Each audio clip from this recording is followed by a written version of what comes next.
Fala pessoal, sejam bem-vindos a mais um CMO Playbook.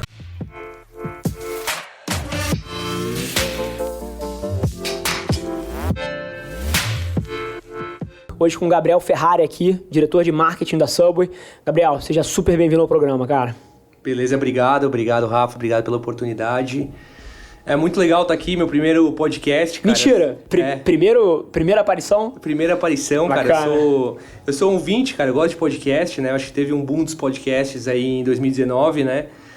Acho que ficou famoso o boom dos podcasts e eu acho muito legal, assim, eu escuto quando vou pra academia, quando viajo, escuto no carro, então eu acho muito legal o podcast e, putz, uma super oportunidade de gravar um podcast, né, de ver como é que é essa dinâmica. Perfeito, e prazerzaço estar te recebendo, eu também sou muito fã de áudio, né, eu acho que nossa dinâmica deve ser muito similar de alguma forma, que é, agendas super corridas, tentando encaixar o máximo possível dentro do mínimo de tempo, e o áudio ele joga nesse espaço, né? Ele preenche os espaços meio inúteis ali, que você poderia estar escutando música, poderia estar num translado sem fazer nada e você absorve alguma coisa, então também sou fãzaço disso. Exato, cara. Acho que até academia, né? Academia normalmente você quer escutar uma música mais forte ali, mas, sei lá, você tem uma playlist, né? Essa playlist uma hora cansa, né? Então, o podcast se renova, né? Então, cada vez um episódio. Então, cara, eu acho muito legal. Acho muito legal mesmo.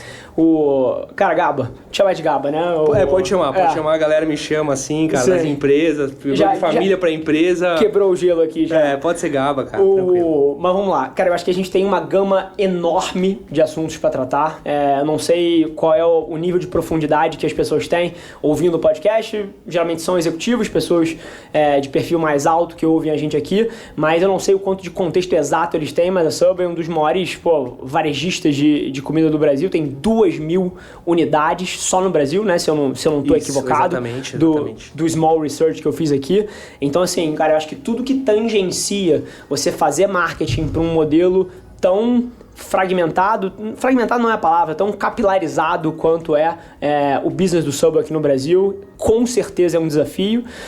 Então acho que tudo que tangencia isso vai ser fantástico explorar com você. Mas antes disso, queria dar um passo atrás, porque eventualmente, e agora sabendo dessa info que é o primeira vez que você grava um podcast, eu tenho certeza que talvez tenha 10, 20% da audiência que não te conheça. Então queria dar um passo atrás aqui, conta um pouquinho pra gente a versão de 2, 3 minutos da tua narrativa, da tua história aí. Sei que tem passagens super interessantes até por outros segmentos de mercado e que vão ser mega educativos pro pessoal.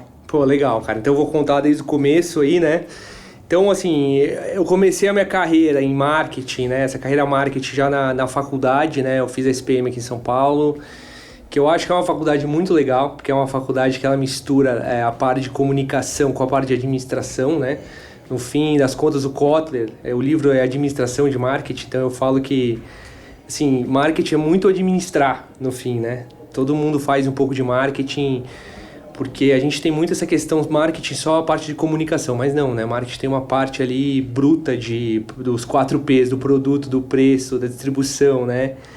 Estratégia muito forte, né? Então, acho que a SPM ela dá esse balanço legal entre o que é administração, o que é comunicação. Deixa eu fazer uma aspas aqui, até pegando esse primeiro gancho, depois a gente retoma exatamente daí. Super entendo, e todo mundo que tá ouvindo aqui tá cansado de pegar o meu ponto de vista nesse assunto, mas eu tô mais interessado no seu, evidentemente, né? Que é o motivo de estarmos aqui. Cara, valor da faculdade. Você fez faculdade que ano? Que ano você fechou a faculdade? Eu formei em 2006. 2006, então 15 anos atrás ali mais ou menos. Super entendo a proposta de valor ali. 2020, qual é o seu take no processo de educação para um publicitário? Porque, assim, qual é a realidade que eu enxergo um pouquinho? Você entra numa faculdade dessa em 2020... e eventualmente você vive num mundo. Quando você sai em 2024, assim, surgiram novas plataformas, novas dinâmicas, novos formatos de mídia. Tem certas coisas que sem dúvida nenhuma são imutáveis, diga-se, o ser humano que é impactado por tudo isso, mas as táticas e as dinâmicas mais micro, um pouquinho de execução, principalmente para quem está se formando, você não sai da faculdade pensando claro. Macro. Uhum. Qual é o seu take nessa nova dinâmica aí? Como é que você enxerga o posicionamento das faculdades de marketing e publicidade num contexto de 2020? Eu acho que assim, a faculdade ela tem que misturar aquela questão de teoria e prática, né? Eu acho que hoje o mundo digital com certeza transformou as faculdades. Eu já, assim, na Procter, né, a minha carreira eu passei pela Procter, a gente entrevistava muito... a Procter sempre começa como estagiário lá, né, ele tem essa política, a empresa de pessoa crescer lá dentro. Perfeito. Cresce como estagiário, Sim, que vai ser o objetivo é que o estagiário se torne o CEO, né, e sempre quando eu entrevistava, o que eu incentivava muito as pessoas a fazer atividade extracurricular. Então eu acho que a faculdade, ela te dá uma boa bagagem, né, de você trabalhar em grupo, de você aprender um pouco da teoria, mas é fundamental, eu acho, para quem está começando a carreira, ir atrás da prática, né? Meter a mão na massa. Meter a mão na massa, assim, às vezes eu falei assim, no mínimo faça uma atividade extracurricular, que seja empresa júnior, que seja empresa, parceria em alguma atividade social, né, mas desde que você está no começo da faculdade, né, para quem tiver em faculdade, fazendo faculdade, que estiver ouvindo, né, faça uma atividade extracurricular, porque você precisa contar, acho que para você entrar num estágio, no começo de carreira, você precisa ter alguma prática, né, alguma coisa que você liderou, algum projeto, né, e às vezes a pessoa fica só na faculdade ali, às vezes, né, você precisa ter alguma coisa a mais para mostrar ali quando você está iniciando uma carreira, então... Para chegar jogando, né? Para chegar jogando, Perfeito. que eu imagino que deve estar cada vez mais competitivo isso, né, eu acho que você está cada vez mais competitivo essa parte, você procurar um estágio, se iniciar a sua carreira, você precisa ter alguma coisa a mais. Perfeito. Então só a faculdade eu acho que não basta, né? Então, lógico, ter uma faculdade boa é legal, mas busca alguma atividade extracurricular, vá atrás. Bacana. E aí, saiu da faculdade ali... Então, eu saí da faculdade, cara, eu entrei em estágio na Gillette do Brasil, cara. Grande marca. Grande marca. Assim, na verdade, no começo quando eu fui fazer processo de estágio, cara, eu atirei pra todos os lados. Não sabia direito, até pra logística. Quem é que sabe, né? Logística, recursos humanos. E aí eu acabei dando uma sorte, porque eu entrei em marketing numa super empresa que é a Gillette. A Gillette, na época, era uma empresa sozinha. Ela era dona das marcas Duracell e Oral-B. Tinha sido até dona da Papermate, mas papelaria tinha vendido, mas era dona da Duracell e da Oral-B. E eu entrei como estagiário lá. Foi muito bom, foi um bom começo de carreira, porque eu tinha muita responsabilidade, né? Então, isso também é importante, né? Quando você começa uma carreira, você ter responsabilidade, né? Às vezes a gente vê programas de estágio que, a empresa esconde o estagiário, né? Em vez de expor o estagiário em reuniões importantes de liderança, onde aquele estagiário vai ganhar experiência, né? Vai poder evoluir, né? E eu pude isso, né? Então eu consegui evoluir muito rápido. Na minha equipe tinha um estagiário, outro estagiário e já o gerente, né? Então eu trabalhei em 2 marcas, lá trabalhei em Duracell, trabalhei em Oral-B. E aí a Gillette do Brasil foi comprada pela Procter, cara. Então também foi muito interessante, né? Um processo o comecinho de carreira já vi um processo de aquisição, de choque de cultura, né? A Procter é uma empresa gigante, americana de Ohio, a Gillette uma empresa de Boston, né? Culturas diferentes, né? Se chocando ali. E depois, quando houve essa aquisição, foi bem interessante, porque eu fiquei, né? Eu fui contratado pela Procter, então eu estava na Gillette e já virei Procter, na marca que eu estava trabalhando. E aí eu trabalhei muito tempo na Procter. Trabalhei 8 anos, a Procter é uma super escola de marketing. É o maior anunciante do mundo, né? É o maior anunciante do mundo, é a maior empresa de bem de consumo do mundo, né? Abre aspas, acho que a Amazon foi o maior ano passado, mas pela primeira vez nos últimos anos. Até é um fato curioso.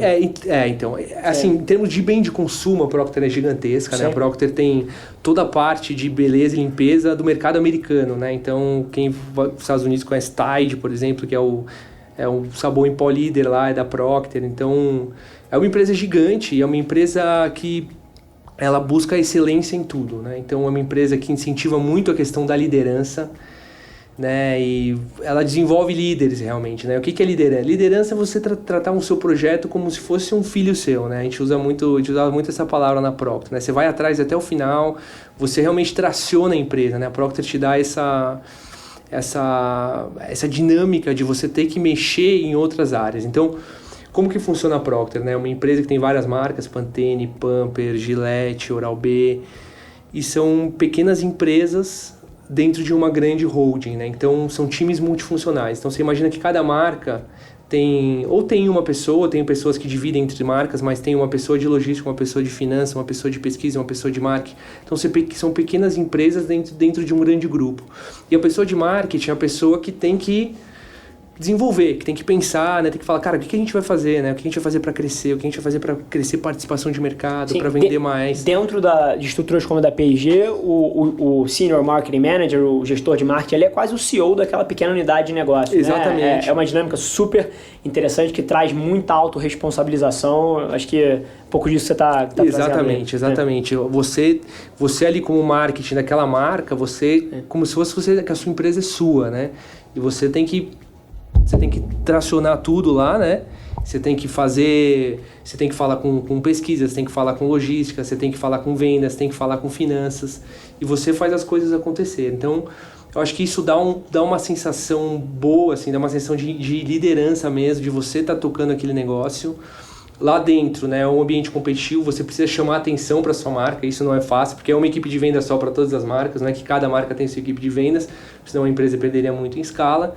Então você tem que ali também lutar no bom sentido de aparecer, né? De mostrar de uma forma simples, de uma forma direta, o que a sua marca tem de positivo, né? E isso é um assunto super interessante, porque assim, todo mundo que vive uma realidade de uma grande companhia, seja como fornecedor ou seja dentro da empresa, sabe que existem essas dinâmicas de você conseguir vender bem o seu trabalho, né? Enfim, você pode estar fazendo um trabalho brilhante se ninguém estiver vendo, assim, talvez você seja preterido, talvez você perca o seu contrato para um outro fornecedor. Existe essa dinâmica. Assim, eu não estou debatendo aqui se ela é benéfica, se ela é maléfica ou se deveria existir, mas ela existe e faz parte do jogo.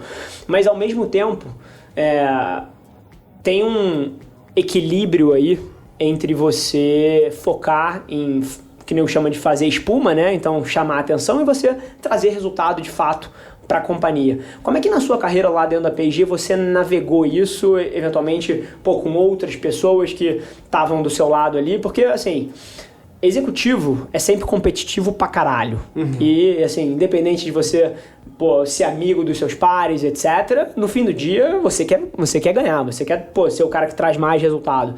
Como é que foi um pouquinho a sua estratégia para navegar esse ambiente lá dentro da P&G? Olha, realmente, cara, assim, a P&G você tem isso, né? Você tem uma comparação lá com os seus pares, né? A P&G tem aquela questão, aquela filosofia que até o Jack Welch que inventou lá na General Electric, né? E a P&G absorveu isso, que é a questão de comparação e rating, né? Dependendo da sua performance. E assim, você tem que buscar, cara, eu sou um cara que eu penso fazer o meu trabalho da melhor forma, cara. Eu sou bem colaborativo, acho que isso que fez com que eu chegasse até onde eu tô hoje, sabe? Eu nunca escondi o jogo, sabe? Eu não sou um cara que esconde o jogo. Eu prefiro abrir o jogo e ajudar todo mundo e ser colaborativo e depois, eu acho que isso depois a recompensa vem de algum jeito, sabe? Então, na Procter, cara, eu consegui lá, durante todos os meus anos, lá os 8 anos, jogar bem aberto. Fiz muitos amigos, tenho amigos até hoje da Procter. Eu acho que é isso. Acho que você tem que tentar fazer o seu trabalho da melhor forma, né? Lógico, você tem que entender, né? Você tem que entender como que funciona a estrutura, né? Você tem que entender onde você está inserido, você tem que entender, né? Eu sempre passei muito isso para minha equipe, né? Entenda, né? Não é como se você está fazendo uma função, mas você tem que saber para que aquela sua função, aquilo que você está fazendo está impactando a companhia, está impactando como um todo, né? E parece óbvio isso, mas tem muita gente que não faz, né? Eu acho que isso que eu sempre procurei fazer. Então, quando você entende onde que você está, o contexto, eu acho que te ajuda muito, né? Então, eu sempre procurei fazer isso dentro da Procter. Eu sempre soube exatamente como a empresa funcionava, o que eu tinha que fazer, o que minha equipe tinha que fazer, com quem que eu tinha que falar, a maneira com que eu tinha que falar. Então, acho que eu sempre me preparou muito bem. Eu tive um chefe lá, um cara bem legal, assim, um cara que ele me ensinou a ser direto, né? Ele ensinou como você pode ser rápido, né? Numa empresa grande, assim, você tem que ser rápido. Então, ele me falou, cara, você tem que falar estruturado. Você sempre tem que chegar e falar contexto, ideia, porque que a ideia é boa, e próximo passo. Qualquer pessoa, qualquer assunto da sua vida, isso serve até para o seu casamento, nas suas relações pessoais. Contexto, ideia, porque a ideia é boa e próximos passos. Então, eu aprendi muito isso, né, cara? Então, eu aprendi a conseguir jogar rápido o jogo ali, né? Você vai falar com alguém ali, você precisa, imagina, né? Por exemplo, dentro da Procter, né? Sei lá, mais de 10 marcas, né? Você vai falar com um cara de vendas que vende 10 marcas. Se você não vai preparado, falar contexto, ideia, porque que a ideia é boa e o próximo passo, você acaba se perdendo, o cara, puta, já tá falando com você, já se distraiu e... Sim. Então eu acho que, se você perguntou de alguma dica, né? Eu acho que essa parte de falar pensamento estruturado, eu acho que foi uma coisa bem legal que eu peguei da Procter, que me ajuda até hoje. Eu pensar, sabe, na hora de vender um projeto, porque no fim, cara, quando você vai subindo na empresa, tendo cargos de liderança, você tem que vender as suas ideias. Não adianta você ter uma boa ideia, né? Você tem que saber vendê-la dentro da empresa, né? E isso é fundamental. Então, se você não tem estrutura para saber vender, você tem que aprender a respirar fundo. Você sabe que você pode receber um não, mas como que você vai contornar o não, né? Como que você vai contornar aquela objeção? Então, eu acho que isso me ajudou muito. Inclusive, esse xadrez do não e você contornar, etc., é inclusive uma das coisas que mais me dá tesão no dia a dia de trabalho, é esse xadrez executivo. Mas até, cara, você puxou tantas âncoras que eu queria trazer pra gente aqui, que eu vou tentar ser estruturado aqui. Certo. Usando a sua palavra para trazer tudo que você trouxe. Esse tema de falar estruturado, assim, eu acho que existe tanta ineficiência no mundo corporativo, reuniões de 1h30 simplesmente porque o padrão é 1h30, reuniões de 1h porque o default do calendário é 1h e aí todo mundo cai naquele padrão. Juro por Deus, eu tenho feito reuniões de 11 minutos. Aqui, ó, tá vendo o Felipe balançando a cabeça aqui? Tem reuniões que a gente faz que são de quanto tempo? 5 minutos, 3 minutos, assim, porque é isso, é o que você falou, cara, é contexto, o que tá acontecendo, etc, eventualmente, o que precisa ser feito, por que é importante, como aquilo impacta a empresa como um todo, e bala. E vai, então assim, cara, fantástico esse teu testemunho, mas mais interessante do que esse testemunho foi o que você falou antes, respondendo a pergunta central, e na hora que eu fiz a pergunta, sabe aqueles momentos onde você faz a pergunta torcendo pra pessoa dar uma certa resposta? E você deu, que é, assim, não foca na politicagem. E aí o meu testemunho aqui do outra ponta é que todo mundo que eu vi se interessar demais por, cara, fazer o seu trabalho ser visto ali dentro e garantir que tá todo mundo sabendo, etc, tá deixando de focar no que importa de fato, que é trazer o resultado, né? Ninguém debate se você tem um PNL muito bom. O PNL não é debatível, você mostra o número, tá aqui, o meu número é foda, e acabou. Exato. Então, quando você trouxe essa pergunta, assim, eu internamente fiz um yes aqui por trás. Então, fantástico testemunho do cacete. Passando um pouquinho essa etapa da P&G, como é que foi ou anos finais ali dentro, ou eventualmente uma próxima experiência? Então, a P&G, outra coisa interessante da P&G é que eu trabalhei 2 anos lá em cada marca, em cada área. A RH tem essa política lá, né? Eles chamam de Job Rotation, termo em inglês. Então, eles têm o gráfico ali, quando você entra numa zona de conforto, então você está numa marca. Quando você sabe tudo da marca, você já está indo para o piloto automático, os caras vão lá e te colocam em outra marca ou em outra área. É uma política legal, né? Eu acho que até eles fazem rápido demais às vezes, mas, para mim funcionou bem. Então, eu trabalhei 2 anos em Duracell, 2 anos em Always, com absorvente feminino, né? Uma categoria totalmente diferente do que eu convivo, né? Do que eu tô acostumado. Aí depois eu fui promovido e fui para trade marketing 2 anos e depois trabalhei em Gillette. Então, você acha que isso é uma estratégia para fomentar a inovação de uma maneira estruturada dentro da companhia ou é para assim, botar fogo no rabo das pessoas mesmo? O que você acha que tem por trás disso? Eu acho que tem a questão de inovação, acho que tem a questão de oxigenação, olhar novo, novas ideias, né? Quando a pessoa chega... Eu acho que a Procter é esperta nisso, né? Porque a pessoa chega cheia de gás, cheia de energia, ela vai atrás. Então, acho que eles aproveitam essa energia que a pessoa tem quando chega numa marca, numa empresa, numa área. Então, acho que isso foi bem inteligente da Procter. E é escrito na pedra mesmo, 2 anos, sim. Não é exatamente 2, né? Eu cheguei a 2 anos e meio, mas assim, em marketing, né? Desde que eu...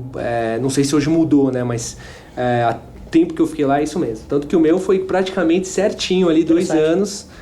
E foi muito bacana, muito bacana. Acho que eu tive uma experiência, porque você trabalha com equipes diferentes, né? Você, outro tipo de consumidor, outro tipo de parceria, né? Então, imagina, eu trabalhei com pilha, depois trabalhei com absorvente feminino, né? Que, putz, aí fiz campanhas com celebridades, né? Parceria na época com a revista Capricho, né? Então, e com Duracell outra coisa, né? Então, Duracell, empresa mais, é uma marca que você tem que focar em distribuição.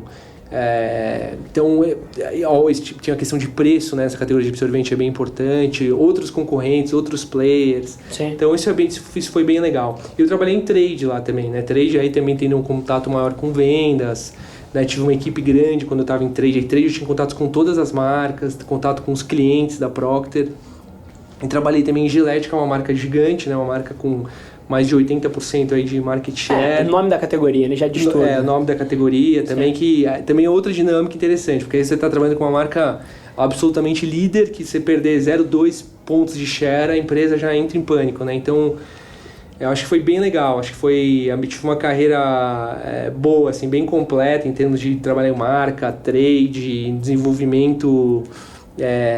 um desenvolvimento profissional muito legal para mim. Deixa eu te fazer 2 perguntas sobre essa experiência que você compartilhou agora. Número 1, quando você trabalha em uma categoria tão líder quanto é a Gillette, imagino que não seja a realidade de 90% das pessoas, porque o mercado tende a ser bem mais competitivo, mas o foco do teu trabalho lá era o quê? Então, basicamente, assim, é muito pouco inspirador a gente ter como meta manter o share, né? Uhum. Mas ao mesmo tempo a gente precisa ser realista de que alguém que está com 80% de mercado tem certas barreiras naturais ali do porquê que você não tem os outros 20%, né? Enfim, é de fato um público que não é o target da sua marca ou qual é a dinâmica. Então, dentro de uma marca dessa, você pegando agora, se você pegasse hoje é dia 17 de fevereiro, uma outra marca, 80% de share, o que você focaria em fazer? Como é que você avança isso? Qual KPI você olharia mais? Para onde você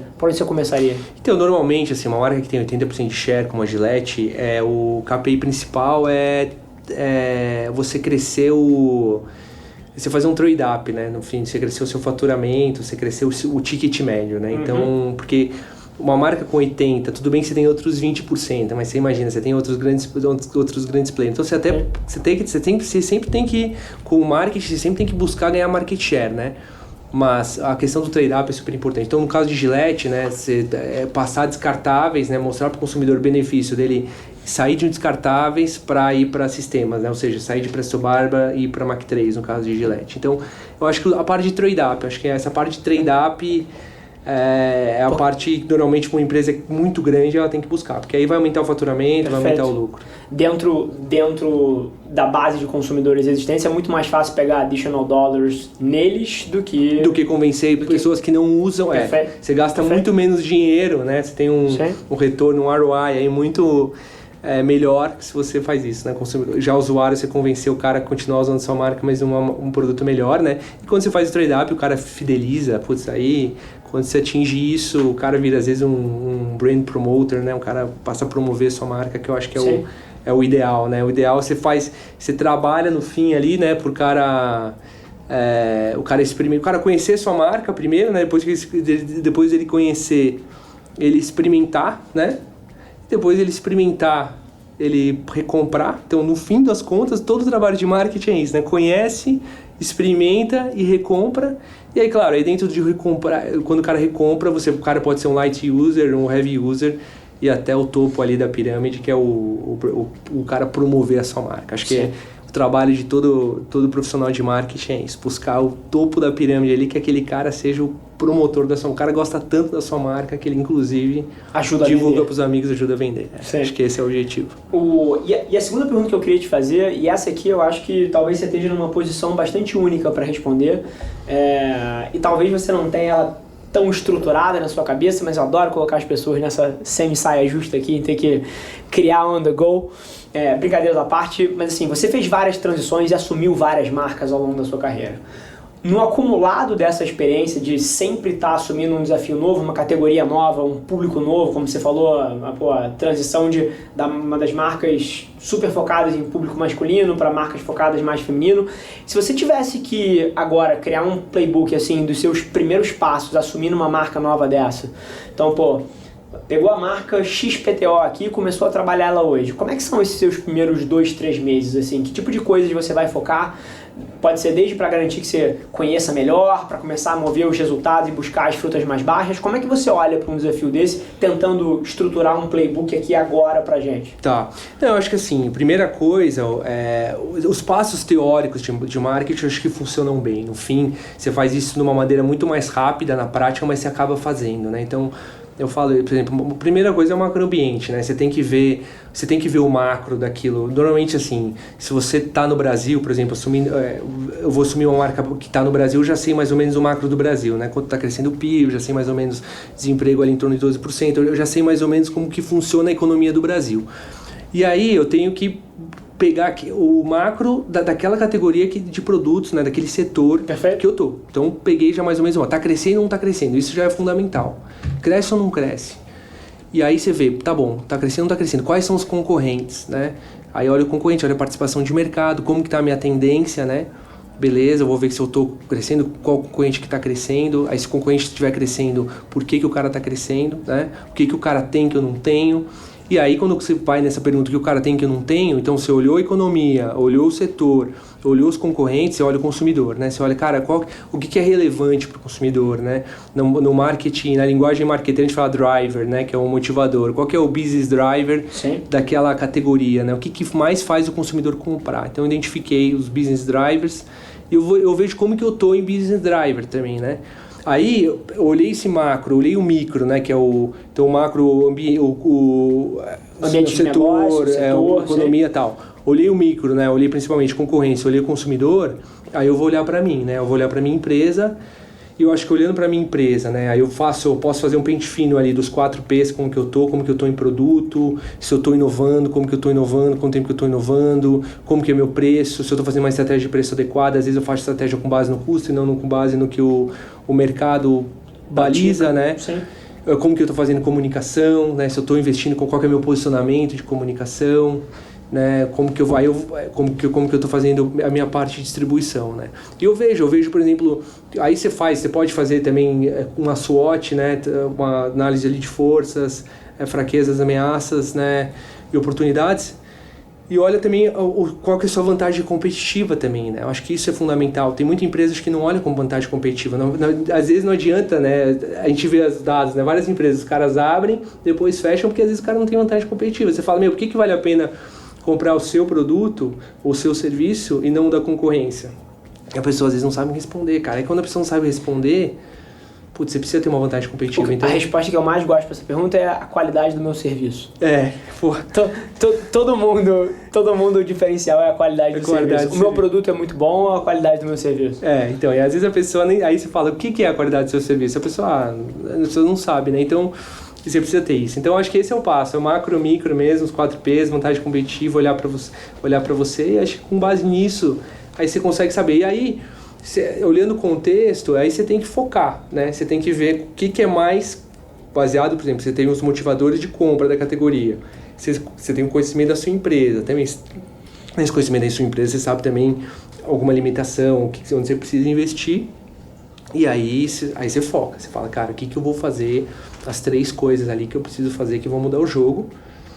Aí entra a parte dos objetivos, né? Aí o objetivo que é o objetivo SMART, né? Que é aquele, sabe, específico, mensurável, acionável, sim, realista e com tempo. E aí você vê, com base nisso, né? Você faz também a Procter fazia muito o size of the prize, já viu essa expressão? Que é sim, o tamanho do prêmio, né? Size of the prize. Então você vê onde que eu vou focar que vai me trazer o melhor retorno. Então é um trabalho assim, é um planejamento estratégico, isso, né? Que todas as empresas, qualquer negócio, né? Se você vai empreender, Você vai abrir eu vou abrir uma lojinha, cara, de comida de pet. Puta, você precisa fazer isso, né? Você precisa ver o seu contexto, né? Eu falo, cara, faz o seu contexto ali, né? Você tá, vou abrir na esquina aqui na Berrine, né? Então vai abrir na Berrine, cara, você vai ter que olhar tudo, vai ter que olhar, putz, como que tá a Berrine? Tá, as pessoas estão saindo aqui ou estão vindo para casa, empresas, né? Sim. Tem outras lojas de pet aqui, qual que vai ser meu logo? Qual que vai ser meu posicionamento? O que eu vou vender de portfólio? Qual que vai ser meu preço? Por que raios alguém entraria na minha e não na do lado? Isso, então até essas caras, se for pensar, é legal. Sim. Isso, né? Se você sai olhando por aí, tá todo mundo fazendo marketing, né? Sim. Aí que a pessoa não vai se ligar, mas se abrir um negócio, cara, você já tá fazendo marketing. Aqui a diferença é se você faz com estrutura ou sem estrutura. Se você faz o marketing com estrutura, a sua chance de ter sucesso é muito maior. Perfeito. Super curioso isso, porque, assim, cara, debatemos aqui uma porrada de ferramenta que 90% das pessoas acaba conhecendo. Então, o que isso deixa muito claro, acho que para todo mundo que está ouvindo, é que porque não é sobre você usar as ferramentas ou saber quais são, é sobre como você faz. O que importa no fim do dia é a profundidade do teu SWOT, se ele está certo ou se ele está errado. O que importa no fim do dia é, se você analisou direito o size of the prize ali, né, o tamanho do prêmio, e você orientou isso tudo para onde deveria ir. Então é sempre curioso isso, porque eu vejo todo mundo debatendo tanto as ferramentas, as táticas, as estratégias, e no fim do dia essa porra é meio commodity, todo mundo tem. E quem ganha é quem faz melhor. Exatamente. Então, assim... Você se aprofunda, né? O teu testemunho aí é só mais uma... E às vezes a pessoa acha, putz, mas eu não tenho estrutura. E assim, cara, não tem estima, né? Mas faz alguma... Vai atrás, né, de informações, porque às vezes realmente a empresa é pequena, não tem uma estrutura de inteligência competitiva, mas você vai ter que buscar no Google ali, né, dar algum jeito, né? E tem tanta coisa hoje em dia, por exemplo, quando você fala de consumidor, tem tanta coisa hoje em dia que você consegue inferir, cara, através das plataformas digitais, através, sei lá, saindo na rua e conversando com as pessoas, assim, entra na loja do teu concorrente e começa a perguntar para as pessoas. Eu tava essa semana na Canary, que é um venture capital aqui paulista, dando uma palestra, eu e o André Siqueira, que é fundador da Resultados Digitais. E um dos caras falou exatamente isso. Acho que o cara tinha um business que o alvo dele era donos de padaria. Uhum. E ele falou, cara, o dono de padaria não tá no WhatsApp, não tá nas plataformas e não tá em lugar nenhum. Assim, resumindo aqui, o conjunto da minha resposta e da resposta do André foi o seguinte, cara, assim, duvido que não esteja, mas mesmo que isso fosse verdade, o que tá te impedindo de levantar a bunda da cadeira ir lá, né, ir lá e rascunhar na munheca essas informações todas? Então, assim, acho que mais uma vez só trazendo um adendo aí pro que o Gabriel falou. De P&G, tem mais algum evento interessante pra gente discutir aqui? Não, acho que eu resumi ali a P&G, né? É uma super empresa mesmo, construtora de marca, de brand building, ela vai bem nos fundamentos mesmo, ela trabalha essa parte de liderança muito bem, então eu acho que ela tem uma capacidade muito boa de desenvolver isso nas pessoas, né? De você ir líder, de você ir atrás e você também conseguir estruturar ali o seu marketing, né? Para você fazer da melhor forma, né? Se não fosse uma puta empresa, não tava aí já passou de centenas de anos, né? Sim, acho que tem mais que de 130, se não me engano. Sim, acho. Exatamente. 1800 e alguma coisa ali, a fundação. O teste do tempo é o maior teste de todos, se o business é bom, se ele vive múltiplos ciclos geracionais, se ele pensa a transição do consumidor novo, se ele sobrevive à mudança dos veículos de mídia e consegue, assim, o teste do tempo é o que carimba o teu negócio, é um puta de um business. Ainda mais, né, cara, esse mundo digital aí, né, que você convive muito, você conhece muito bem. Você vê as marcas mais valiosas, você pegar o último ranking aí, cara, acho que, sei lá, da top 10, 7 provavelmente são de tecnologia, né? Então, e não existiam nos últimos 20. Então, é muito dinâmico. Então, a empresa se sustentar, ela tem que ter uma base forte, né? E pessoas, né? E ter uma filosofia, uma cultura também que consiga desenvolver as pessoas, né? Desenvolver as pessoas que estão lá dentro. Sim. Então aí, cara... Você fez uma transição de setor, né? Então, fiz uma transição de setor até um ex-Procter que me chamou pra ir pro McDonald's, cara, e aí eu fui pro McDonald's, isso foi em 2014, meio de 2014, uma super transição, cara. Eu achei super interessante, né, pra ser senior manager lá no McDonald's. No McDonald's, putz, eu ia cuidar da empresa inteira, né? A marca inteira, a McDonald's, né? Na Procter é a Procter, mas você tem as submarcas ali, sim, né? O McDonald's é a empresa inteira. E essa transição de bem de consumo para varejo, né? O varejo, cara, é muito mais rápido, né? Então, eu até, né, lógico, quando você faz essa mudança, você sempre fica, não dá... Qualquer pessoa fica um pouco inseguro e fala, puta, será que vai dar certo, né? Eu trabalhei 8 anos ali, até mais, né? 10 anos justando estágio em consumo, onde você tem a dinâmica, você sabe mais ou menos como funciona, e você vai para um varejo que, assim, vendas diárias, né? Todo dia você tem a venda versus ano passado tá crescendo, não tá crescendo. O varejo é interessante, porque bem de consumo, assim, cara, você tá aquele mês difícil, né? Você bater meta, ou você precisa bater a meta do ano, né? Você consegue, às vezes, fazer uma negociação com o distribuidor, né? Bem de consumo, você dá um desconto ali, então você manda 2 carretas pro cara, você faz um que chamam de sell-in, né? Você abastece o distribuidor, depois você se vira para fazer o sell-out, que é a venda pro canal direto ou assim pro consumidor. Então você consegue abastecer, né? E comida, né, varejo alimentar não, né, cara? Varejo alimentar não dá pra você colocar mais comida na boca do consumidor. É day trading. Cara, day trading. O consumidor, ele tem um limite de que ele vai comer, né? Então, você mudar a tendência, por exemplo, do mês, é mais difícil, né? Você vê que o mês começou mal, você até consegue, às vezes, colocar uma campanha ali, né? Mas, às vezes, é mais desafiador. Então, foi bem interessante, cara, bem legal. Então, o McDonald's é uma empresa gigantesca, né? Sede mundial em Chicago. No Brasil é do Arcos Dourados, que é dona, então é um master franqueado que é dono, que ele é dono de toda a América Latina. É uma empresa é um master franqueado que tem capital aberto na Bolsa de Nova York. Sim. Então tem o McDonald's, tem capital aberto, tem o master franqueado que tem o capital aberto. E é uma baita marca, né? Quando eu cheguei lá em 2014, o McDonald's ele estava num processo de... Ele estava perdendo, né, estava caindo o tráfego, né, que é a principal medida de um varejo, é o número de pessoas que estão lá. Tráfego a pé. E aí a gente, lá junto com a equipe... Que ano isso? 2013? 2014, no meio de 2014. Aí a gente fez uma série de coisas, assim, né, desde acelerar o número de inovações, né. Eu acho que foi um conjunto de coisas, ter uma proposta de valor mais correta, né? Quando eu tava lá, uma proposta de... Foi bem no shift para comidas mais saudáveis e... lançou a linha Signature, que é uma linha para concorrer com, por exemplo, os hambúrgueres artesanais. Sim. A parte de valor também, né? Fazer uma campanha mais forte. Foi o início do Clássicos do Dia... acelerar realmente a empresa como um todo na parte de Master Plan. Foi quando também lançou o app, que também ajudou na questão do CRM. Então, eu tive aí eu fiquei 4 anos no McDonald's, 2014 2018, eu passei por todos esses desenvolvimentos, né? A plataforma de valor, a plataforma premium, a parte de tecnologia, os restaurantes também sendo reformados, totens de autoatendimento, que trouxe hoje, né, a empresa numa situação muito melhor, né, no Brasil, crescendo já faz um tempo aí em tráfego, né? Tem o mercado de fast food, ele é um mercado bem concorrido, ele é um mercado que tem, por exemplo, o Burger King, uma empresa, né, que tem 3G por trás, que investiu muito, né?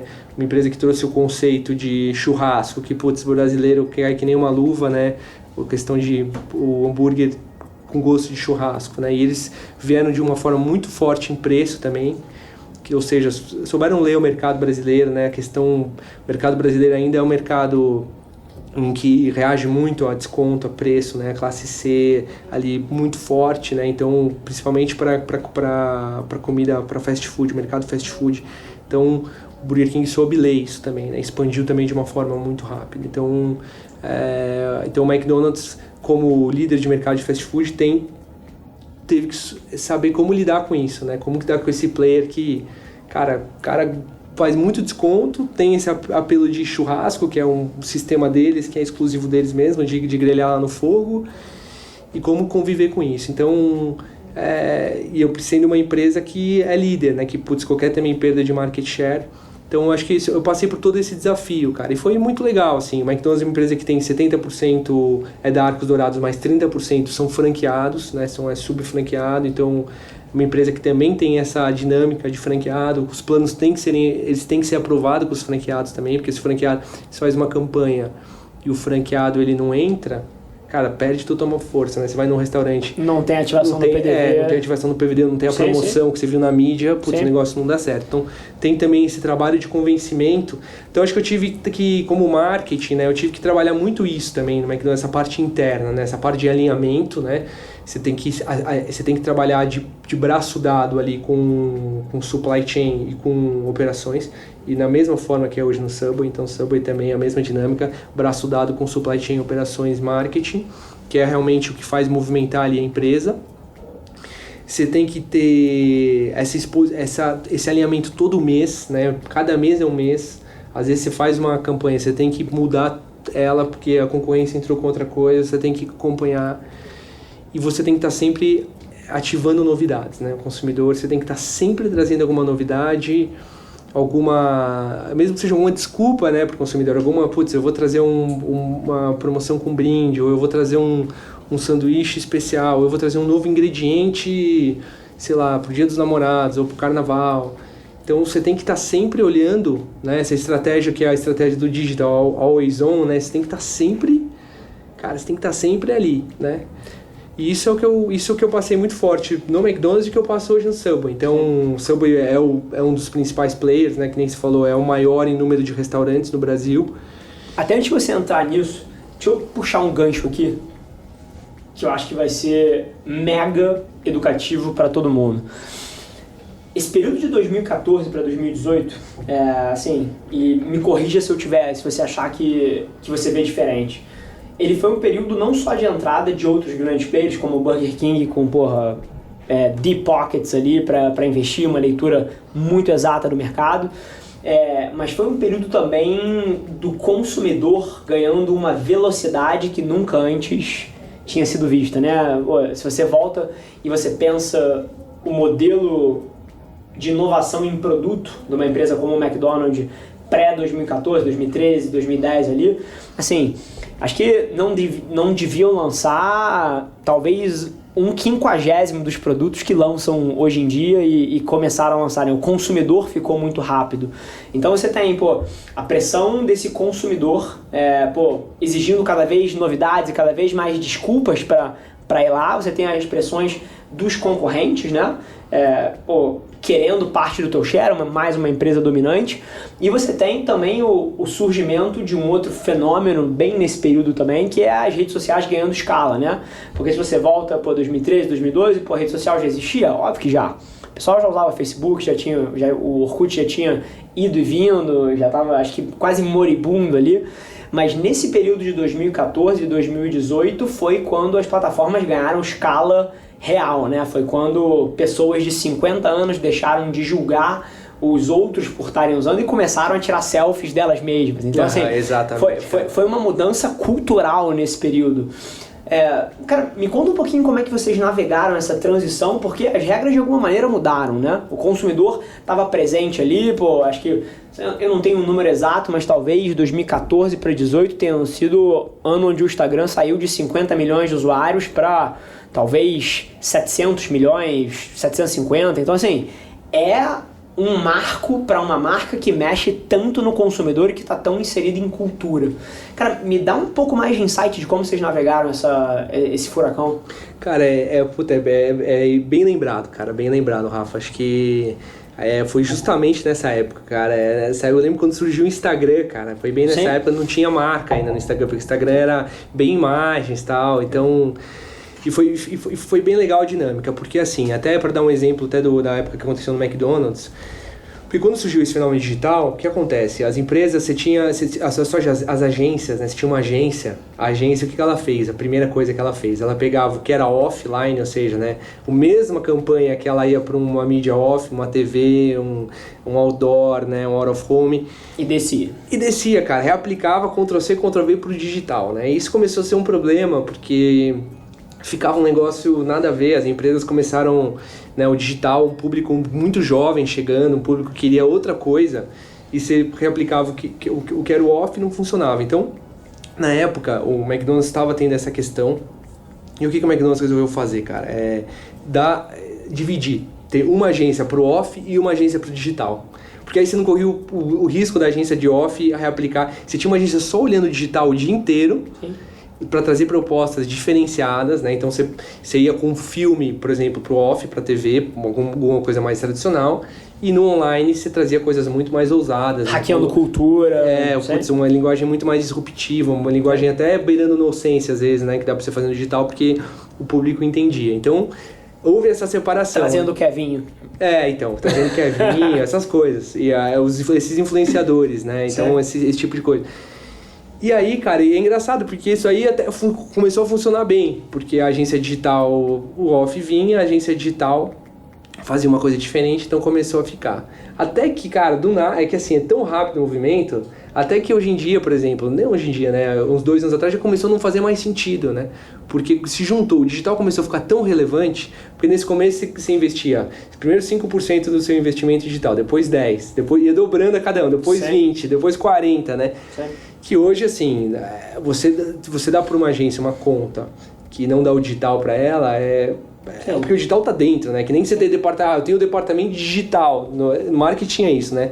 Ó, esse aqui é o departamento digital, né? Não existe mais isso, né? Hoje em dia é tudo junto, porque o digital é o departamento de marketing, não existe você falar digital e sem digital. Então, foi bem interessante isso. Então, o McDonald's claramente teve essas duas, tinha uma agência off que cuidava do on de uma maneira não muito boa. Depois teve uma on e uma off, aí depois unificou de novo, fundiu de novo, que é como está hoje. E aí, no fim do dia, o que a gente está tentando fazer como marqueteiro é impactar o consumidor e mover cultura, né? E assim, se você não pensa isso integrado, em 2020 você tem a menor chance. Se você não tá no digital, todo mundo tá no digital, né? Você tem aí, o Brasil ainda é um país que, cara, você tem 70% das pessoas já conectadas, né? O acesso à internet é muito grande, porque é até surpreendente no Brasil, tanto de gente conectada pela economia, né?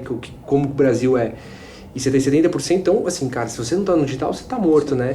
E hoje em dia é mais forte, e eu acho que hoje em dia tá bem claro para todas as empresas, e vão surgindo redes, vão surgindo coisas novas, porque o público jovem ele vai tentando fugir ali de onde os pais entram. Que é o TikTok agora, né? Que surgiu, que, puta, agora as empresas estão todo mundo tentando fazer, cara, como é que eu posso entrar nessa rede social, né? Os caras nem comercializam direito, né? Mesmo o WhatsApp ainda, lógico, tem os bots e tal, mas todas as empresas também tentando como que eu posso promover melhor o WhatsApp. Justamente, você tem que buscar uma forma mais eficiente, uma forma melhor. De onde a atenção do consumidor tá. Então, foi uma transformação. O que você falou é certo. Acho que 2014, 2018 foi a maior transformação, se eu tiver que pegar. Porque foi quando surgiu as redes... Em escala. Exponencial. Né? Foi quando o YouTube virou a TV. Foi quando o YouTube virou a TV, foi quando o Instagram virou... Os influenciadores bombaram, né? Quando começou a surgir influenciador, que nem você falou, todos os influenciadores, eles já surgiram, já mudou a dinâmica agora é outra dinâmica. Né? Eu lembro lá atrás, assim, 2013, eu criei... Hoje em dia moro em São Paulo, né? Mas sou carioca e lá atrás, 2013... eu fazia muita trilha com o meu primo. Eu sempre fui muito esportista, muito aventureiro, faço Ironman, enfim, faço teatro, faço outras coisas, mas sempre fiz muita coisa na natureza. E eu lembro que eu fiz um Instagram com o meu primo de brincadeira, literalmente brincadeira, 2013 isso, fiz um Instagram de brincadeira, chamava Sou Brasil, onde a gente fazia corrida de montanha, ia fazer uns passeios desse tipo e tirava foto. Cara, você tem noção que em 3 meses... a gente bateu tipo 120 mil seguidores. Assim, era essa época. Você tenta fazer alguma coisa de trilha, de natureza hoje em dia em 2020. Bater isso. E bater isso. Tem que investir muita grana, cara. E mesmo assim, não tem a menor chance, cara. Então, e foi nesse período que era, assim, super interessante para uma marca, que era, o mundo inteiro consumindo, mas as pessoas ainda não produzindo tanto. Hoje em dia tá super mainstream. E todo mundo brigando por ter página para a pessoa curtir, né? Sim. Que aí da noite pro dia não adianta mais nada, porque é tudo algoritmo, né? As campanhas todas eram pra conseguir curtir. Curta a minha página, né? E você sabe que tem gente que até hoje não sabe, né? Que o cara tem uma página lá com, sei lá, 1 milhão de seguidores e acha que você faz um anúncio. É 0,5%, né? Não é ninguém. Certo. E, cara, foi muito legal. Acho que essa dinâmica, acho que quem viveu essa... E assim, é diário, né? As redes sociais vão surgindo. Eu acho que até deu uma estabilizada porque o Instagram, ele realmente foi um revolucionário. Eu lembro, por exemplo, a gente fez... O McDonald's, a gente patrocinou a Olimpíada em 2016. Sim. E a gente fez uma super ação no Snapchat, cara, com os influenciadores. Sim. Então os caras iam lá no Parque Olímpico, né, eles falavam no Snapchat, tô aqui eu tô do lado da bandeira da Austrália aqui. Aí vinham as pessoas e encontravam os influenciadores ali pelo Snapchat, que hoje, cara, Bom, existe, né? Eu tive uma reunião, tem um mês e meio, 40 dias, com 2 VPs do Snapchat. Eles vieram pro Brasil e fizeram um round conversando com algumas pessoas e vieram conversar comigo, justamente perguntando isso. Cara, assim, o Snapchat perdeu totalmente a relevância no Brasil. Pô, como é que a gente quebra esse paradigma? Como é que na sua visão existe um espaço pra gente jogar aqui? E você sabe que você citou a minha resposta aqui já nesse programa, né? O quê? Qual? Que é exatamente essa dinâmica de as pessoas mais jovens tentando fugir de onde os pais estão e de onde os avós estão, os funcionários tentando fugir de onde o chefe tá. O Filipão me bloqueou no Instagram há uns meses atrás. Então, eu tô falando de brincadeira, mas é real isso. As pessoas, elas tentam fugir para poder mostrar certos comportamentos que elas não gostariam que outras pessoas vissem. Sei lá, a Júlia, que trabalha comigo aqui na agência, se ela vai pra balada e curte com os amigos e zoação, não tem nenhum problema. Mas assim, no fundo, ela não quer que eu veja. Então, o que eu falei pra eles foi exatamente isso. Cara, eu acho que o Snapchat tem uma chance de entrar nesse espaço, nesses momentos onde as pessoas não querem que o chefe veja, que as pessoas não querem... E o negócio apaga, né? E aí eu acho que tem uma chance. Então talvez a gente veja o Snapchat de 2020 aí vindo forte, tem umas conversas rolando, mas só aspas. Pô, legal. Eu conheci os caras, na época, putz, os caras bem legais, e sei que fora do Brasil ainda tem em alguns lugares Estados Unidos é super grande, né? A Europa tem uns polos ali. Na Europa tem os polos, né? Acho que... Exatamente. Mas essa dinâmica, né? A dinâmica da rede social é muito forte, né? Sim. No Brasil, cara, já, assim, agora uma comparação com o mercado de fast food. O mercado de fast food, ele tem muitos players, né? No Brasil você tem principalmente players que, putz, né? Comida, né? Vão surgindo as coisas, né? Você tem uma super, hiper transformação gigantesca que é o delivery, né, cara? O delivery é um negócio que ele tá... Ele é quase, pro mercado de comida fora de casa, ele é quase o que o Instagram foi ali para as redes sociais, né? Que ele pegou tudo, pegou tanto o Facebook, né? Que é do próprio Facebook, mas pegou o Facebook, pegou o Snapchat, né?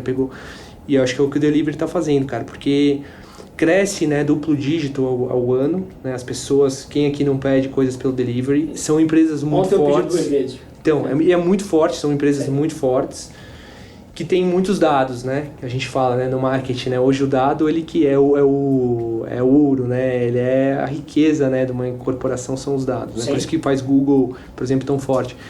E os caras têm dados, né? Os caras do iFood têm dados, os caras do iFood, os caras do Uber Eats, os caras do Rappi, eles têm dados e eles estão transformando esse mercado. Então, é uma oportunidade, né, para tá todo mundo embarcando, ajuda bastante o mercado de fast food, de comida fora de casa.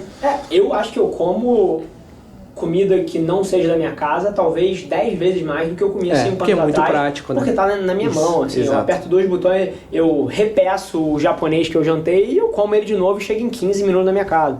Então, exato, cara. Curioso, quando você tira fricção, o consumo aumenta, né? É super interessante. E quando você tira a fricção, exatamente. Eles são uns facilitadores gigantescos, né? E eles estão realmente transformando esse mercado. Porque o mercado de comida fora de casa do Brasil... Entrar no Brasil, cara, não é fácil. Assim, eu tenho essa teoria, eu falo uma hora eu escrever uma tese sobre isso, né? Porque mesmo trabalhando com bem de consumo, né?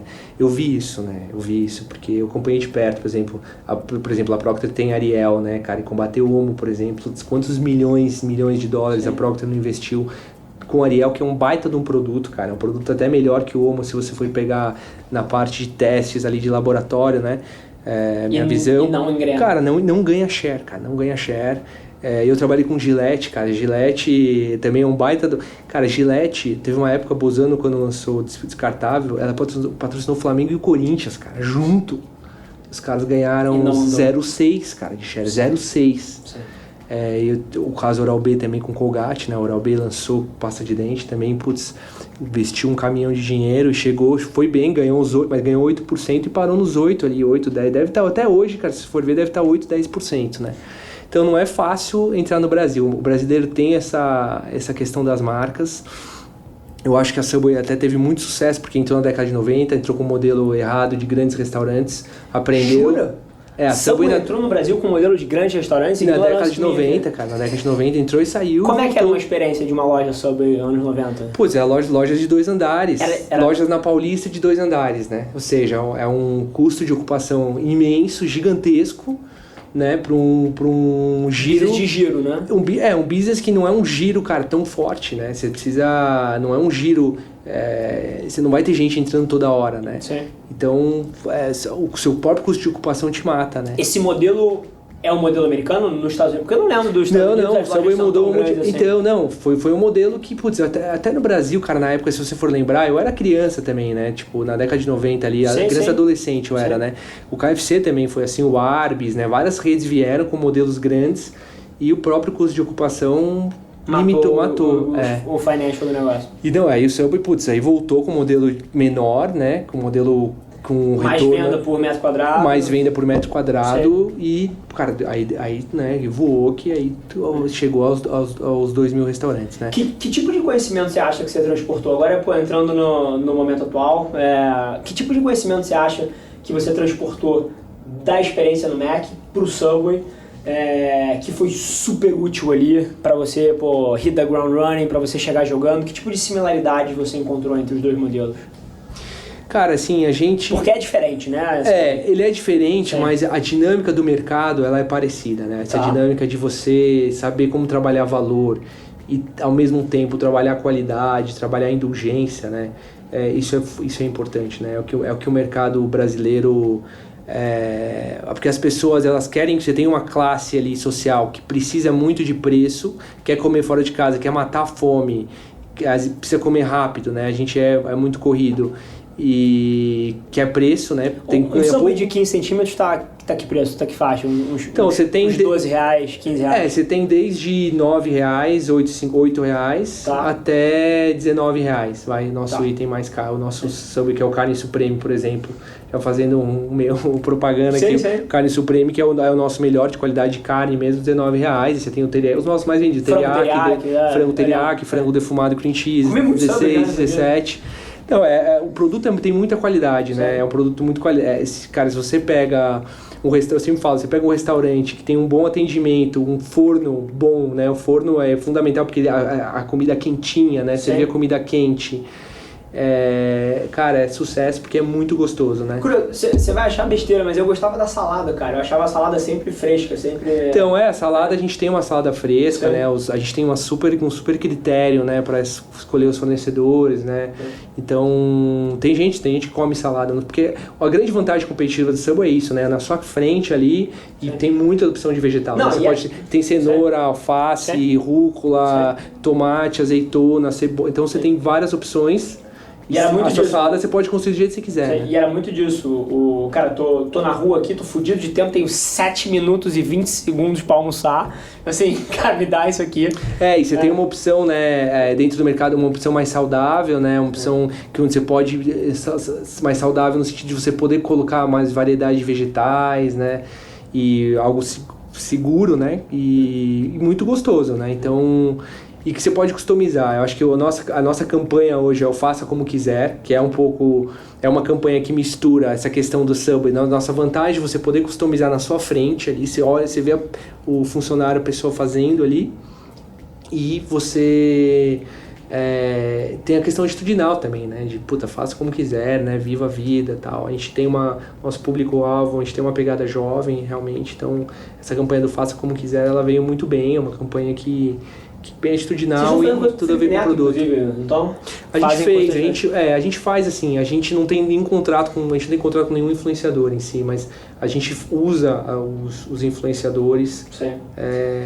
Caramba, lembrei de um negócio aqui fantástico. Depois o André vai precisar bipar isso aí, porque a informação sigilosa vai precisar bipar o nome da marca, mas inclusive vocês acabaram de fechar um contrato de 1 ano com um influenciador grande brasileiro de YouTube, não fecharam? Não, a gente não fechou o contrato, não. Ainda não fechou? Não. A gente não fechou, mas... Tá, então curioso. Porque a gente tava pra fazer uma grande campanha. Tá sabendo disso, né? Eu não lembrava disso, cara. Lembrei disso agora. A gente tava pra fazer uma grande campanha, vai fazer uma grande campanha com uma puta marca de fast food brasileiro. E o nosso nome de influenciador pra campanha era E aí, a gente negociou tudo, não sei o que, foi bater data... eles falaram que vocês tinham fechado o cara e aí tinha conflito, etc. Ah, tá, pode ser, cara. Sabe o que é o nome que eu tô falando? Eu sei. Eu não lembrava disso. disso, cara. Eu não lembrava disso. É um acordo, cara. É um acordo. É que assim, a gente faz campanhas, a gente contrata influenciadores. Às vezes a gente faz por mais de uma campanha. Perfeito. Então, e aí quando a gente faz por mais de uma campanha, a gente pede exclusividade no nosso segmento. Eu não lembrava disso, cara. Tô com um cara na minha frente que roubou a face da minha campanha e não lembrava disso. Mas, cara, é até assim, é uma questão que a gente conversa interna, né? Porque o influenciador, no fim, cara, é o que você falou, o YouTube ele é uma televisão, no fim, né? Então, da mesma forma que antes você comprava merchan com o Faustão, merchan com a Eliana, merchan com os apresentadores, né? Quando você usa o influenciador, ele é um meio de você falar com o consumidor, né? Ele é como se fosse um apresentador, né? Sim. É que as pessoas olham o influenciador como uma outra entidade, mas, cara, no fim, ele é um apresentador, né? Ele tem um canal, realmente, que ele tem uma audiência forte, de um público fiel ali. E, cara, que a gente tava discutindo a questão, né? Você precisa estar lá, né? Você precisa estar com esses caras, porque eles estão falando com muita gente. A pessoa não tá, às vezes, assistindo TV aberta, a pessoa tá, às vezes, vendo esse programa, né? Então, os números de geração Z são assustadores. A gente participou, por coincidência ou não, acho que nos últimos 2 meses, de umas 4 concorrências de marcas que são focadas em geração Z. Então, assim, eu tomei uma aula de geração Z vendo os plannings, né? A geração pós-millennial. E cara, assim, a quantidade de YouTube que essa galera assiste é brincadeira. Mas, assim, não dá nem pra saída pra TV aberta. Os números são assustadores, se eu não me engano. Acho que eles consomem... Posso estar errado no número, eu vi muito número, mas o número que tinha me chamado mais atenção, se eu não me engano, era que a geração Z assiste 80% mais YouTube do que TV aberta. Né? Cara, é impressionante. 80% a mais. Acho que, assim, é um fenômeno, cara, esse negócio da TV, né? Tudo bem, eles estão indo pro streaming, né, cara? Mas a pessoa, ela cresce, ela nem... A gente, né, cara, na nossa infância, eu na minha infância, eu assistia o programa, você vai assistir um desenho, você assistia, você ficava, esperava, né, o desenho passava, acabava. Começava às 6 horas da tarde. Hoje em dia é um episódio em cima de outro ali, né, cara, tudo streaming, então vai mudar muito rápido a dinâmica, né, que às vezes a gente tem uma transição de gerações aí, né, a gente tem todas as gerações, mas quando a geração Z crescer, cara, aí, assim... vai ser interessante que a gente assistir isso, né? Como é que vai ser, como que a TV aberta, como que as TVs vão fazer, né? Eu acho que tem gente no mundo, no Brasil, que não tem ideia de que todo mundo que é sub-15 não tem ideia de quem seja Faustão. Então, assim, pois é. Esse é um debate super interessante. Assim, as pessoas, executivos, como eu e você, não têm noção de que todo mundo que tem menos de 16 anos não tem a menor ideia de quem seja Faustão, de quem seja Eliana, de quem seja William Bonner. Assim, mas não tem a menor ideia. E o impacto que isso vai ter nos próximos 15, 20, 30 anos, em termos de dinâmicas, de quem são os ícones, quem são os grandes formadores de opinião, eu acho que é simplesmente uma coisa que as pessoas não estão esperando. Exato, cara, exato. Acho que a TV aberta, né, cara, a gente da nossa idade, assim, você já vê poucas pessoas, né, que a gente pergunta, pelo menos no nosso círculo, né? Sim. Você assiste e tal, as pessoas não... Cara, hoje é tudo streaming, né? Então, a geração Z com celular... O celular é uma coisa, né, cara, é assustador, né? Sim. Acho que...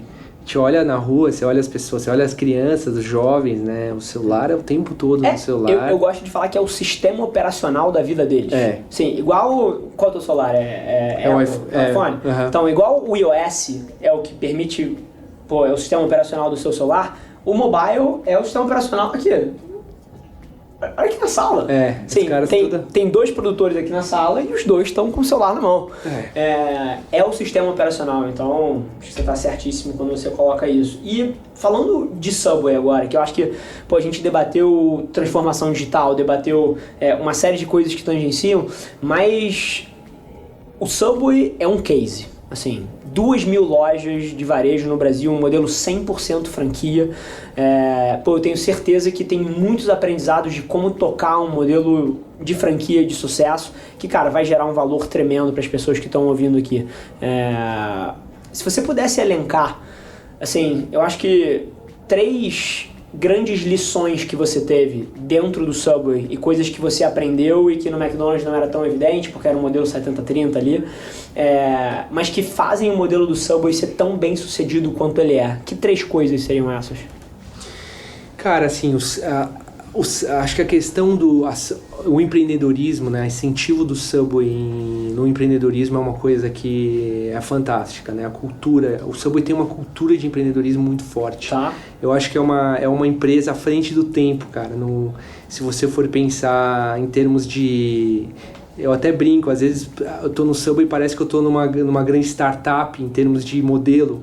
Que interessante. Porque é uma empresa muito ágil, cara, e uma empresa que ela dá muita autonomia pro franqueado, pro território, pro franqueado criar, pras pessoas criarem, né? Então, é uma empresa que o próprio modelo dela, porque se você pensar, o Subway é uma empresa que surgiu na década de 60, né? O cara lá, o fundador Fred Luca, né, contando um pouquinho da história da empresa, né? Um cara muito inteligente, né, um cara à frente do tempo. O cara montou uma rede de submarines, né, nos Estados Unidos. Ele foi abrindo. Jura que veio daí?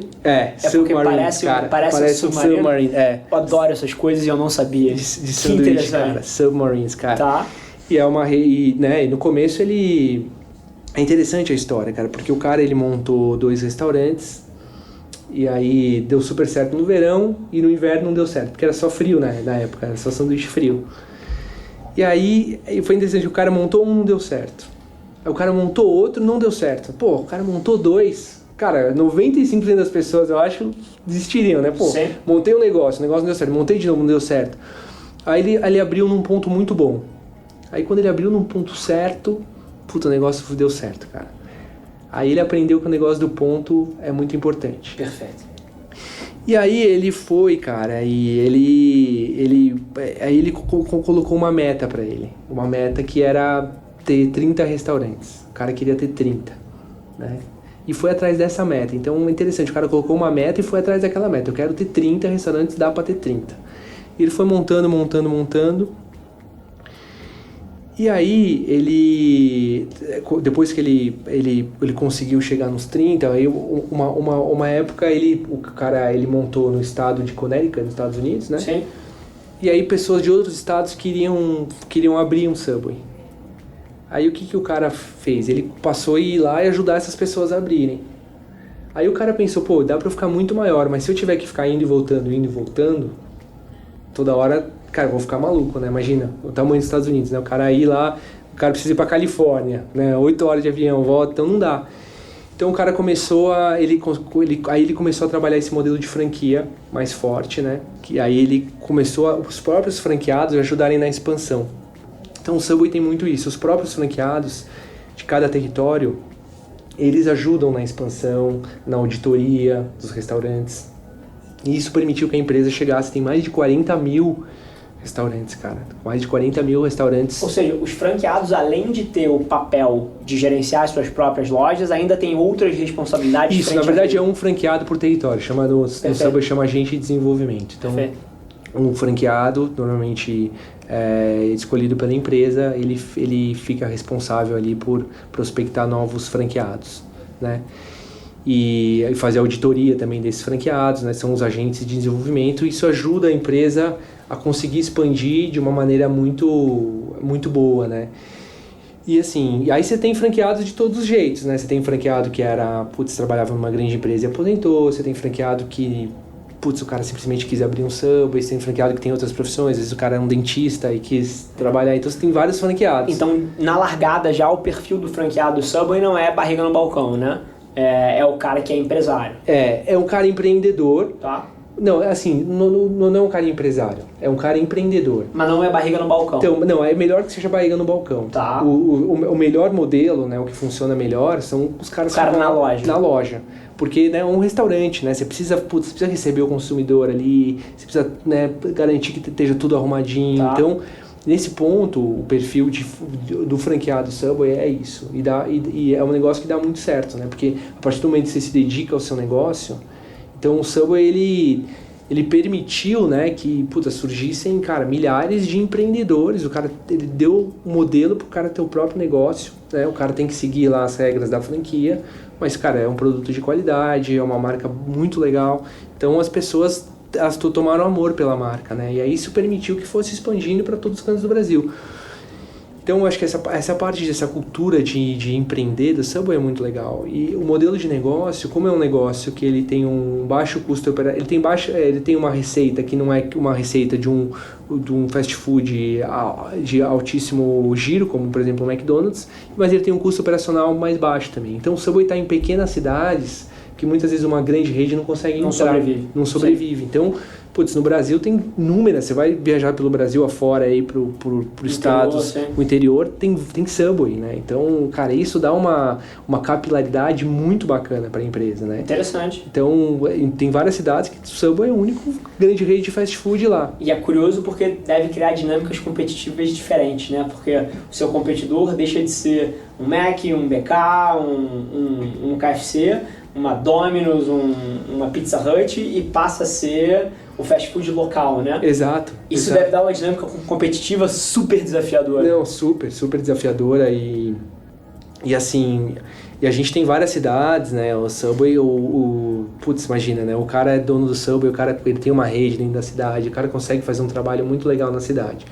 Então, lógico, a gente tem uma questão, a gente tem um marketing nacional, né? Que eu cuido de posicionamento da marca, grandes campanhas, grandes planos de mídia que todo mundo segue, mas a gente também dá uma autonomia para o cara trabalhar regionalmente, né? Então eu tenho um time também regional. Até a comunicação tem um componente descentralizado ali. Até a comunicação tem um componente descentralizado, né? A gente tem o que a gente chama portal do franqueado, que o franqueado consegue entrar nesse portal, às vezes consegue, lógico que a gente coloca as peças, a gente consegue controlar para que ele obedeça alguns guides da marca. Sim. Mas ele consegue muitas vezes criar ali, né? E lógico, as grandes campanhas, a gente sempre fala muito com os nossos franqueados para entrarem juntos, porque uma das fortalezas da empresa também é a escala, né? A marca forte, né? Sim. Se todo mundo, se lança uma campanha, aquilo que eu te falei no começo, né? Você lança uma campanha, uma promoção, aí você vai num restaurante e não tem aquela promoção, você acaba decepcionando o consumidor. Então tem as coisas que a gente faz de forma nacional, mas tem também essa fortaleza de estar nessas cidades pequenas, às vezes nesses lugares, às vezes nesses bairros, que torna também o Subway parte da comunidade mesmo ali, sabe? Torna um pouquinho mais, um negócio mais pessoal mesmo, Sim. mais próximo, mais caloroso a relação do consumidor com a marca. Sim. E um puta desafio de organizar 2.000 pontos? Então, é um baita desafio, cara, Qual é o principal, assim, se você conseguisse trazer a coisa que atualmente de alguma forma te dá uma dor de cabeça, que é uma dor de cabeça boa, que assim é natural de você ter uma escala dessa, mas qual é o desafio de ter 2.000 lojas? Não, eu acho que as campanhas nacionais, né? A gente precisa de campanha nacional, porque eu preciso de escala, eu preciso de força. Por exemplo, se eu não faço uma campanha nacional, às vezes eu não consigo contratar um influenciador bom, entendeu? Uhum. Imagina, eu contrato um influenciador, o cara vai dar no canal dele... Contrata esse que você roubou de mim, por exemplo. Eu não consigo fazer pro cara no canal e falar assim, ó, você vai falar só com as cidades tal e tal e tal, com as cidades tal e tal. Não. Eu preciso, esse compartilhamento orgânico, né, que às vezes também essas campanhas dão, eu preciso que todo mundo entre nacionalmente, né? Sim. E o Brasil, cara, são várias regiões, né? A gente sabe... São vários países. São vários países dentro Sim. de um grande país.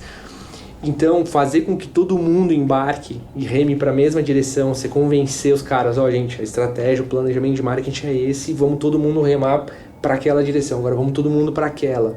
Esse é o principal desafio, eu diria. Isso, por exemplo, quando eu estava no McDonald's, até por ser 70-30, lá os caras têm muito forte. Você fala, lá ninguém questiona, né? Então, é mais top-down. Lá é militar quase, um negócio assim, cara, a gente vai para leste. Cara, o barco ali, vamos para aquela direção. Cara, as pessoas nem perguntam, cara. Vão. Eu até assustava, assim, né? Porque a Procter é o contrário também. A Procter, cara, a Procter lembra pra convencer a equipe de vendas, né? Os caras da equipe de vendas ali os caras debatem com vocês, tem que convencer todo mundo. No McDonald's não, você falava, a pessoa, ok, implementava. Então no Subway, e aí eu descobri também que é uma dinâmica do próprio varejo, né? O varejo precisa ser assim, porque é muito rápido. Muito rápido. Se você fosse parar para 20 debater... iniciativas durante o ano. Se cada iniciativa, e muitas vezes, cara, às vezes você lança o negócio vai bem, é sensacional. Às vezes você lança e não vai bem, e você já precisa mas mexer. O negócio é tão rápido, você já mexe, já coloca outro, o negócio... ele entra no trilho de novo, né? Então, Sim. o mercado de fast food, o mercado do varejo, ele permite isso, né? Às vezes, porque você tem que lançar tanta coisa, uma hora você vai errar, mas quando você erra, você tem que consertar rápido. E às vezes é isso, entendeu? Colocar agora 2.000 restaurantes, né? Quase 1.000 franqueados ali, todo mundo, a gente vai para lá e vamos todo mundo junto. Eu acho que é o principal desafio, eu como líder de marketing. Então eu tenho que ter eu tenho que explicar bem, eu tenho que contar muito bem a história. Eu tenho muita reunião, tenho que viajar o Brasil ali. Putz, ano passado eu viajei o Brasil inteiro, você tem essa reunião com os franqueados, com os comitês, explica para os caras, né? Olha, por que a gente está fazendo isso por causa disso, dá o porquê. Muitas vezes, né, eles têm a questão do porquê que vocês estão fazendo isso, né? E eu até entendo deles, né? Pô, você tem um negócio seu, cara, que às vezes aquilo ali é o seu ganha-pão, né? Você paga as suas contas. Sim, é um olhar de dono, é uma preocupação olhar de dono. E sim. tem um cara ali, uma equipe, né? Uma equipe, a gente fazendo as coisas nossas e o cara acha que não é correto, ele fala, pô, cara, assim, cara, não discordo de você, eu recebo muito... Eu tenho muito contato, né? Eu recebo muito e-mail, muito WhatsApp, ligação para debater mesmo as ideias com os caras, né? A gente tem na Subway um board nacional que os próprios franqueados elegem, né? Até brinca, é tipo um congresso no Brasil. Tem um congresso lá na Subway, que é eleição mesmo, né? Os franqueados votam no representante da região deles.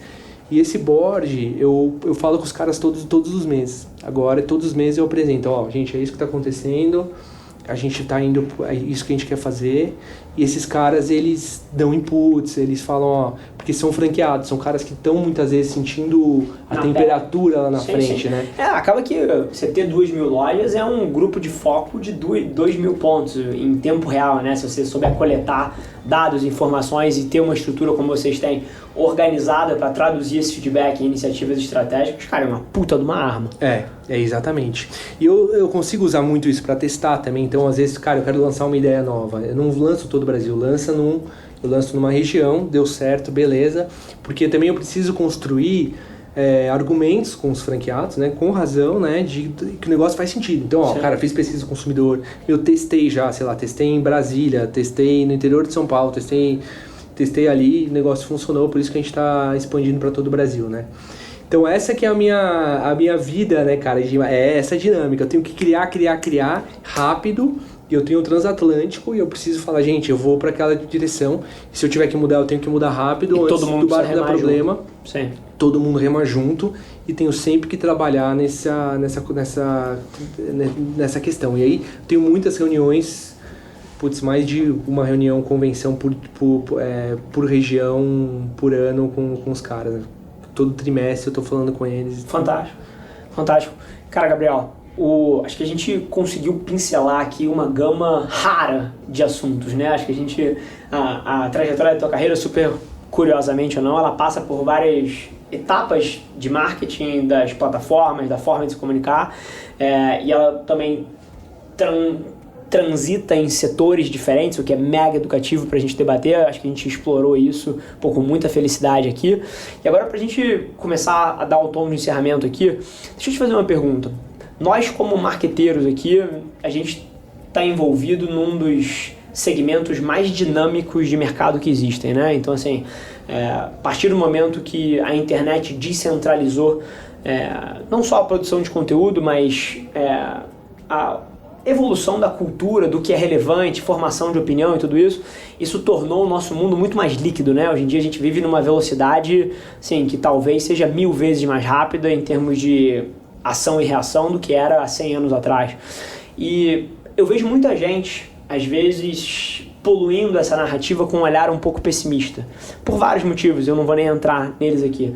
Mas eu sei que os marqueteiros tendem a ser alguns dos mais otimistas, que olham para esse mundo de inovação, para esse mundo que a tecnologia está no centro de tudo.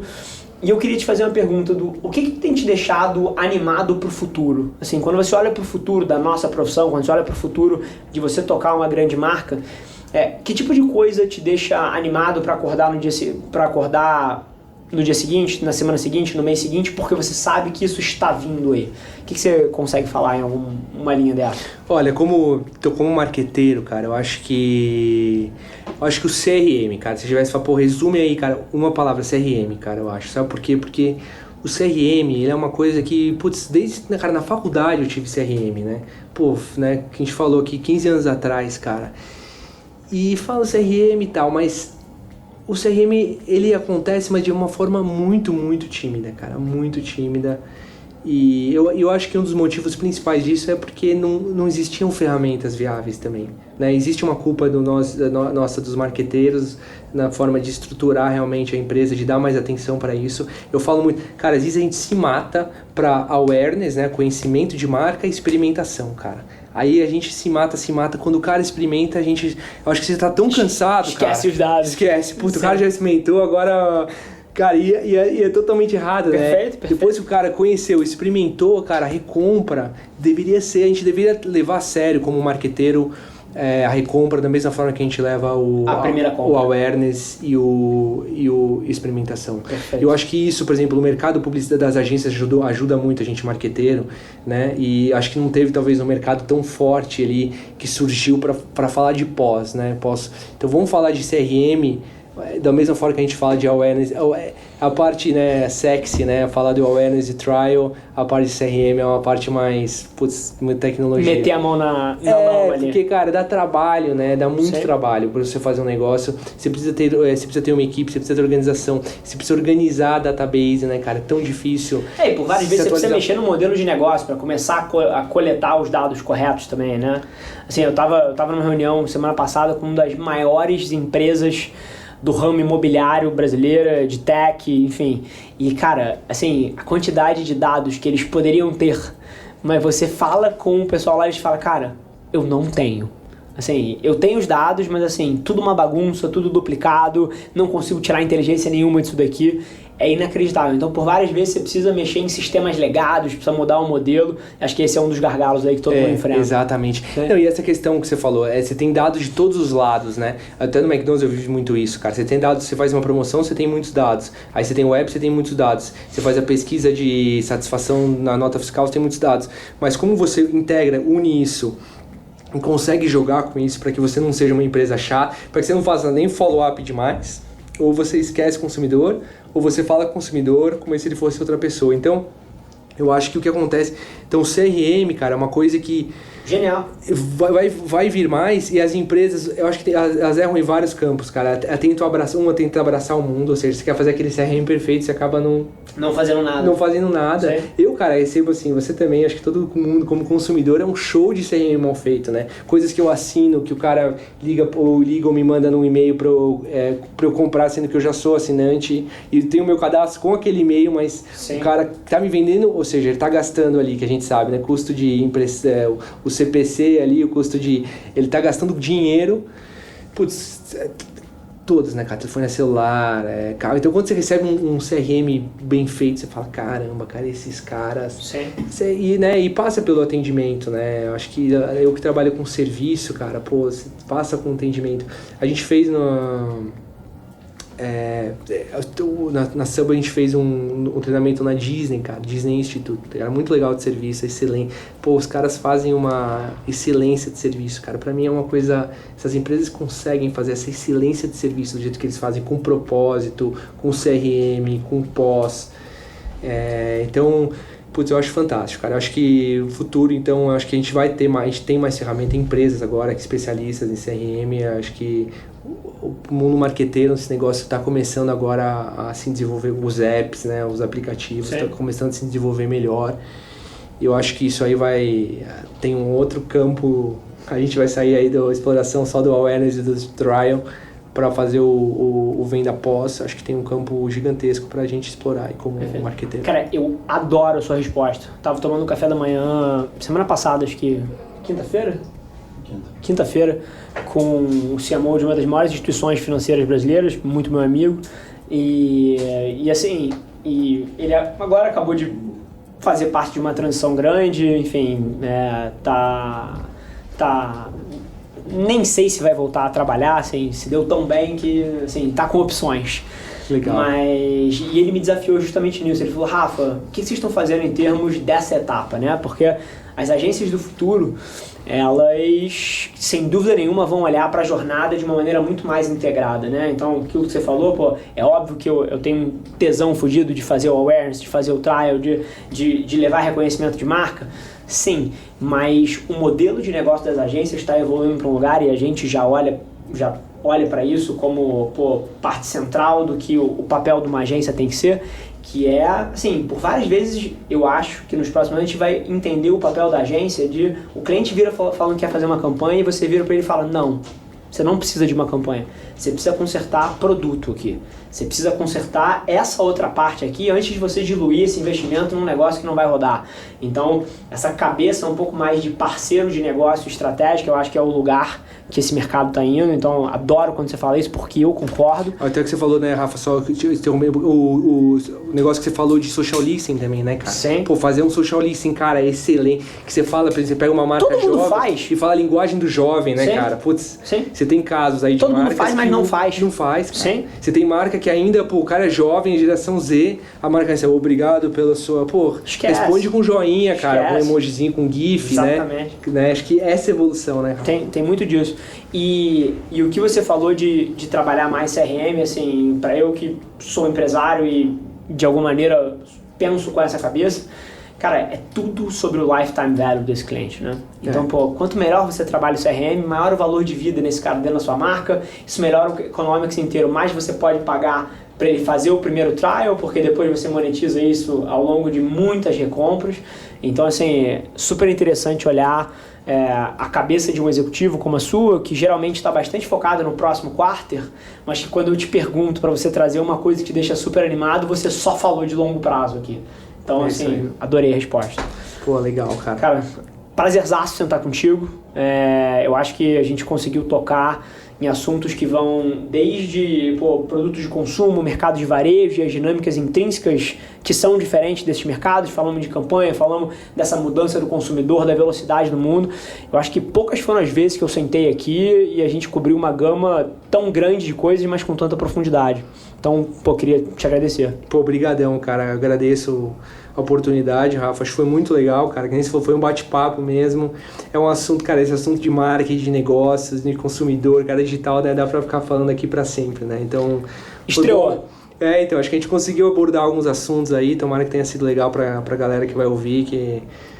acho que conseguir passar um pouquinho também da minha visão, cara, como eu penso também o marketing. Acho que um pouquinho da minha, acho que essa minha experiência ajudou também eu criando algumas visões, algumas teorias, algumas coisas que eu acho também. Acho que foi muito legal, cara. Agradeço bastante. Nada. E deixa eu te perguntar, tem alguma plataforma que você emite mais o seu ponto de vista? Por que eu tô perguntando isso? Porque eventualmente a gente vai ter centenas de milhares de pessoas vendo isso aqui e talvez eles queiram ganhar um pouquinho mais de profundidade em você. Eventualmente LinkedIn, você produz artigos ali, posta coisas, tem alguma plataforma onde você é um pouco mais presente? Então, cara, eu tenho assim, o LinkedIn, eu tenho o LinkedIn, eu falo para as pessoas, cara, me manda mensagem que... Gabriel Ferrari lá mesmo. Que eu respondo, cara. Eu gosto, assim, de responder quem me manda mensagem. Cuidado, hein? Cuidado. O Guilherme Blumer falou, o diretor de transformação digital da Brasil Brokers falou isso aqui, e meu amigo, chegou a mensagem. Putz, cara, mas assim, eu acho que assim, tem muita gente, as redes sociais permitem isso, né? Sim. E que é do cacete. É muito corrido, né, pra mim, mas... Eu acho que o LinkedIn é a melhor forma ali de mandar mensagem. Eu acho que foi assim que a gente se conheceu aqui. Verdade. Foi via LinkedIn, né? O Felipe me mandou mensagem. Então, eu acho que oportunidades surgem, cara. E esse mundo é uma vantagem, né, cara, da rede social aí, de poder se conhecer. Senão a gente dificilmente teria se conhecido, né? Verdade. E acho que surgiu essa oportunidade, então podem surgir outras. Então, acho que o LinkedIn ali é um bom caminho. Ponto de contato, fechado. Cara, mais uma vez te agradecer pela presença, foi Obrigado, prazer cara. sentar aqui contigo. E para você que está ouvindo, se você está ouvindo no Spotify, no Deezer, no Apple, no próprio YouTube, seja a plataforma que for, cara, tira um print da tela, me marca, marca o Gabriel se você conseguir achar ele, porque pelo visto não é tão hard user de Instagram aqui, mas marca a gente pra gente saber que vocês estão ouvindo. Vocês sabem, eu respondo todo mundo pessoalmente e a gente se vê no próximo CMO Playbook. Obrigado, Gabriel. Valeu, obrigado, gente. Um abraço a todos.